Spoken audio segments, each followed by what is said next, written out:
karena beliau biar bagaimanapun kalau misalnya Allah kasih jadi ya masyarakat Betawi itu bagian dari kota Jakarta dan kebudayaan Betawi adalah kebudayaan inti kota Jakarta.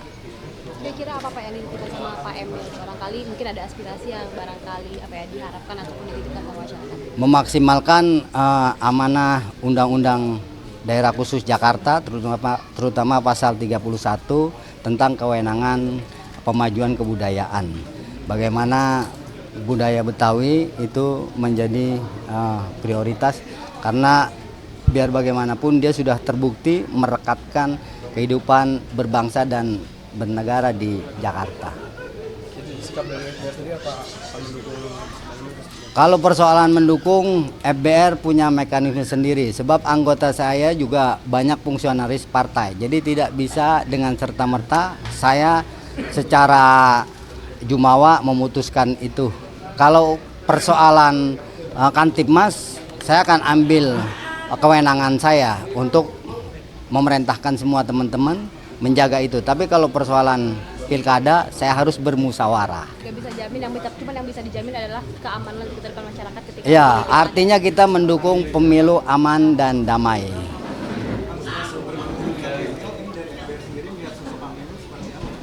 Saya kira saya nggak perlu panggil abang karena sama seperti misalnya bebek jangan dipaksa berkokok. Karena semua punya eksistensi masing-masing tapi tidak lantas itu menjadikan sebuah hal yang tidak bisa bersinergi. Saya kira nggak perlu harus jadi abang juga, beliau sangat menghargai Betawi sama seperti Pak Jokowi dulu ketika dia datang dari Solo tapi kemudian pakaian sadaria, pakaian Betawi menjadi pakaian resmi di Pemda Jakarta. Jadi nggak perlu memaksakan bebek menjadi ayam atau ayam menjadi bebek. Nggak perlu harus saya katakan bahwa Kang Emil harus ganti hari ini menjadi Bang Emil, kagak pantas juga kan. Tapi saya kira komitmennya bisa kita pegang. Bang Cakung ini kan kecamatan terbanyak, penduduk terbanyak di Jakarta ya, 600. Betul. Dari abang sendiri untuk mengkonsolidasikan dan bakal menang di sini gimana? Kalau persoalan pemenangan saya bilang tadi, saya belum mendukung siapapun hari ini. Jadi yang jelas saya hanya mensukseskan bagaimana pemilu kada ini berjalan aman, damai dan bermartabat. Saya sampaikan sebagai calon gubernur, tugas pertama adalah banyak mendengar daripada banyak bicara, ya. Harus dapat ilmunya dari orang-orang yang berilmu, kan. Beliau ulama, tegaknya negara kan karena mendengar selalu ilmu ulama kan, agar pemimpin jadi adil. Nah tadi saya diceritakan tentang sejarah Cakung, sejarah kolonial, sejarah tentang budayanya kan, termasuk pengetahuan tentang bagaimana kelak kalau takdirnya ada, di Undang-Undang DKJ itu sudah ada tentang pemuliaan kebudayaan Betawi melalui lembaga adat. Beliau mohon untuk diperjuangkan karena instrumennya ada tapi aksinya belum ada. Yang lain-lain lebih membahas tentang bagaimana Jakarta ini milik semua pihak, ya.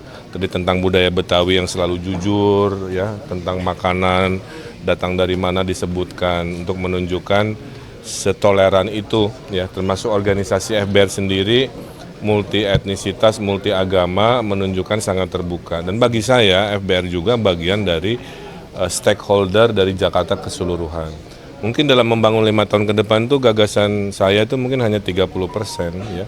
70%-nya datang dari masyarakat. Nah, saya lagi shopping gagasan, shopping masalah, karena tugas pemimpin kan menyelesaikan masalah dan mewujudkan aspirasi. Bahwa nanti bermuara pada dukungan atau tidak, dalam demokrasi itu tidak boleh ada yang sifatnya paksaan, ya. Semua datang mengalir aja. Kalau suka, alhamdulillah. Kalau belum, nggak ada masalah juga. Tapi yang tidak boleh berubah adalah sikap calon pemimpin untuk rendah hati belajar kepada mereka-mereka yang sudah lama di tempat ini. Saya kira itu tujuan saya ke sini.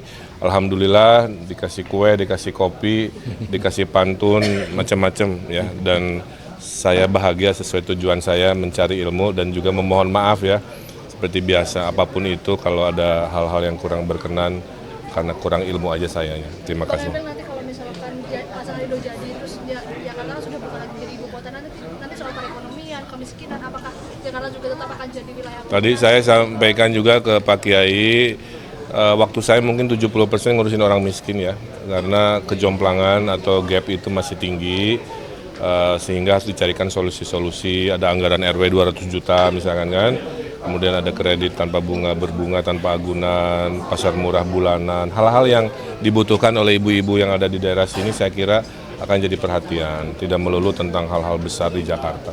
Mungkin saya, karena titipan aspirasi juga adalah pengentasan kekumuhan yang harus dipikirkan juga. Oke, Phil, hari ini kan KPUD sudah menetapkan ketiga paslon gitu ya, Kang, ya. Artinya kan ini masa untuk belanja masalah kan sudah selesai. Artinya kan pada pekan depan Kang Emil sudah harus berkampanye. Ini rencana kampanye ini akan kemana terlebih dahulu dan juga prioritasnya seperti apa, Kang?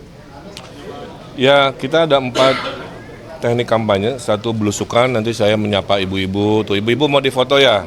Tuh, nah itu satu ya. Indikator Itu satu ya. foto ya, Ya. Kedua, mengunjungi tokoh, meyakinkan tokoh. 2, 3, bikin acara senam. Ibu-ibu kalau saya bikin acara senam mau? Tuh. Atau pasar murah mau? Tuh. 3, bikin forum. Yang keempatnya diskusi yang lebih kayak seminar, waktunya lebih panjang sehingga menjelaskan lebih runut. Itu aja. Mudah-mudahan dengan 4 jenis bersosialisasi pasangan Ridho Allah ridhoi untuk meraih kemenangan. tapi untuk kemananya belum, Kang? Apakah ke Belum, pinggir Jakarta juga nanti atau dikasih kemana? tahu, nanti Oke, dikasih siap. tahu. Oke. Oke. Tadi kan pas baru penegasan aja Bang, tadi kan pas baru datang langsung minta maaf tuh. Tadi juga baru udah dijelasin kalau ini. Karena begini, banyak orang mengkonsumsi tentang saya dari media yang sebenarnya cuma sepotong-sepotong, ya, dan cenderung salah paham. Maka saya minta maaf. Kemudian saya terangkan tadi, menerangkan asal-usul, menerangkan program, kan akhirnya jadi lebih paham. Dan itu mah adab aja, ya. Kan kata ibu tuh ya, ngajarin anak-anak tuh selalu 3. Minta maaf, minta tolong, terima kasih, kan itu. Makanya hari ini juga saya minta maaf, saya minta tolong ilmunya, dan terima kasih dikasih kopi dan ilmu gitu. Tadi Pak Kiai, Saya kira itu ya. Terakhir. tadi kan Pak Kiai bilang untuk tidak memaksakan memanggil abang gitu. Sekarang kan Setuju. sempat bilang panggil sekarang. Gini, saya tidak menghalangi kalau orang lain panggil abang, kan nggak bisa maksa. Tapi saya sendiri dari dulu, dari kecil ya dipanggilnya Akang, jadi nggak ada masalah. Kan Pak Jokowi juga dulu Mas Jokowi gitu kan. Mas Pram juga panggilnya Mas Pram, saya dengar gitu kan. Pak Ahok apa dulu? Pak Ahok ya? Apa Bang Ahok? Pak Ahok aja. Jadi kira-kira gitulah ya. Terima kasih.